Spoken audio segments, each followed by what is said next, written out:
So tonight we had the continuation once again of the King of the Ring tournament for both the men and the women's side. We had 4 matches here tonight. We had four fatal 4-way matches here, with the men's side being consisting of the winners being Randy Orton and Cody Rhodes, and the women's side being Alexa Bliss and Jade Cargill. Randy Orton and Cody Rhodes doesn't surprise me. Jade Cargill doesn't surprise me. Alexa Bliss was the only kind of name here that actually took me by somewhat of a surprise, because I kind of figured they would want Charlotte in that match, in the continuation of the tournament. That way, they feature her. Obviously, this company is very high on Charlotte Flair. But in the way that they did it, they kind of teased the story, I guess, that they have going on between Alexa Bliss and Charlotte Flair. Now, as far as the men's side, we have Randy Orton and Cody Rhodes. I'm gonna say this here, and we also had a fantastic opening segment to kick off the show here with John Cena. John Cena kicked off the show here. He said that he is Mount Rushmore. He said that he is all 4 faces of Mount Rushmore. One thing I liked about this Cena promo was the fact that he really gave you a glimpse as to what his thought process has been these last few months, because lately it's been the same Cena promos have literally been the same sort of, I guess, format and the same structure, where he comes out, he shits on the fans, he has this sort of this voice that he puts on where he talks super serious like this, and it's kind of a little I can tell Cena puts on a character every time he goes out there. But this time he really kind of mapped out his entire last year. He said this all began last year when he announced his retirement 6 months in advance. He kind of mapped out who his opponents would be.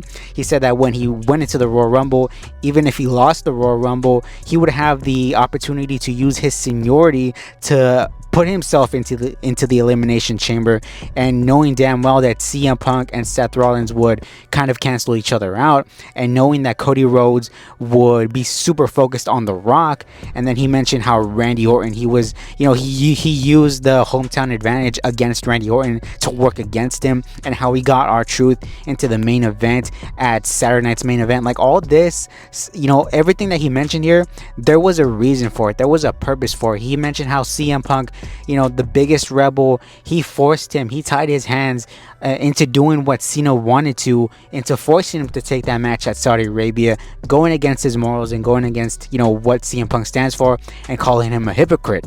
So by that token, I really enjoyed this Cena promo, because it was something new that we haven't seen off of Cena. You know what I mean? And I hope going forward they continue with this, because I was here for this. And obviously we got Cody Rhodes come out here. We got Randy Orton, LA Knight come out here. My sort of takeaway from this was, Randy Orton and Cody Rhodes going into the tournament, going into the King of the Ring tournament, there's going to be a situation where those two guys are going to go head to head, one-on-one. I don't know whether that's the finals or the semifinals. I think it's the finals, but I'm not too 100% sure about that. But when they do go head to head once again, I feel that Cody is going to get the W over Randy Orton. He's going to get the win over Randy Orton. And Randy Orton, I think you'll start to see those voices start to, pop up in Randy Orton's head once again. And I think you may as well get that turn from Randy Orton at SummerSlam, after Cody Rhodes slays John Cena, after Cody Rhodes has taken the title away from John Cena. I think that's my early prediction for the King of the Ring tournament. That's kind of what what the vision is for me, as far as what I see them doing. And as far as John Cena, we had R-Truth here on numerous times attack him from behind. Ron Killings. It's almost like a unhinged, R-Truth here, where he comes out wearing essentially just his shorts, no shirt. This dude looks jacked as hell, I'm not gonna lie. He comes out, attacks Cena multiple times. He's kind of this deranged man. He doesn't, really know when to stop. And we get the match for next week, R-Truth against John Cena. I assume this is once again non-title. The first go around, Cena obviously got the win at Saturday Night's Main Event. But then again, that was R-Truth. That wasn't Ron Killings. So next week, I don't know if they want to do the match and it be overbooked, or if they're just going to give the win to R-Truth. But if you ask me, I would give the win to R-Truth 100%. This isn't a title match. R-Truth, if he got a win over Cena, would be massive for him. Why not? Play into the fact that R-Truth could be the missing key to this puzzle that could really kind of, crush John Cena. Like, I'm not saying he's gonna go in there and this is gonna be a squash match, but I'm saying, Cena, he's been, really calculated and really, thoughtful as far as everything that he does means something. Maybe R-Truth is that one thing that he wasn't expecting, and maybe R-Truth is the downfall of heel Cena. We also got a heel Cena promo with CM Punk here as well. CM Punk told Cena to let the fans celebrate him, to let them celebrate his entire career this one last time.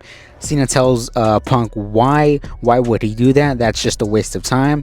Punk says that Cena sounds like a CM Punk back in the day, how he's trying to ruin wrestling, and how CM Punk now sounds like a PG version of John Cena. Punk says that he's always seen through John Cena, and R-Truth comes out here once again, like I said, and gives him the STF, and Punk yells into the mic, "I'm sorry, truth hurts." And of course, like I said, we get this match next week. So CM Punk and John Cena is still going to take place at Night of Champions. I know there was a lot of people saying that CM Punk may get written off the last minute, but I think eventually Punk is probably just gonna work the Saudi shows going forward. I don't think that he's going to be written off at this point. And to end off with this, we also got Jacob Fatu. He came out here to address why he turned on Solo Sikoa. He mentioned how Solo Sikoa was a snake who tried to take credit for all of Fatu's success throughout the last year. Solo Sikoa interrupts him on the Titantron and does take credit for him. He says that when he found Fatu, nobody wanted to, deal with him. And he says that next week, he'll give him the chance to, explain himself and to forgive Fatu. Only if he mentions those 4 famous words of Fatu, obviously implying "I love you, Solo." I think, probably next week. I don't know what the situation is with Hikuleo. I heard Hikuleo was in a dark match tonight. I don't know whether or not they're going to debut him next week or what. But I think if you're going to debut him, you might as well debut him next week. But let me know what you guys thought of SmackDown down below. Let me know your thoughts and your reactions to everything that we saw here tonight. And until next time, I will see all of you on the next one.